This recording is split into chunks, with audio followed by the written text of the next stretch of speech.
দিকে আমাদের এই ক্যাসেটগুলো এতটাই জনপ্রিয় ছিল যে আমরা একটি ক্যাসেট কিনতে একেবারে শহরমুখী হতাম।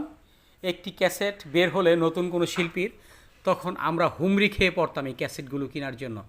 অথচ কালের আবর্তনে যে কালের পরিবর্তন হয়েছে, এখন এই ক্যাসেটগুলো একেবারেই রাস্তাঘাটে কিংবা আপনার কোনো দোকানে এখন আর দেখা যায় না। তার কারণ হচ্ছে এখন সিডি বের হয়ে, অর্থাৎ এখন সিডিও নেই, এখন ইউটিউবের মাধ্যমে আমরা গান শুনতে পারি, যার কারণে এখন এই ক্যাসেটগুলো প্রায় বিলুপ্ত। অথচ এই ক্যাসেটগুলো যখন নষ্ট হতো, ছিঁড়ে যেত, তখন আমরা স্টেপ দিয়ে পেঁচিয়ে এগুলোকে স্টেপ মেরে তখন আবার আমরা নতুন করে চালাতাম। একটি ক্যাসেট বের হলে আমরা বন্ধুবান্ধবের কাছ থেকে ক্যাসেটগুলো সংগ্রহ করার চেষ্টা করতাম যদি কিনতে না পারতাম। এই দিনগুলো সত্যিই এখন মনে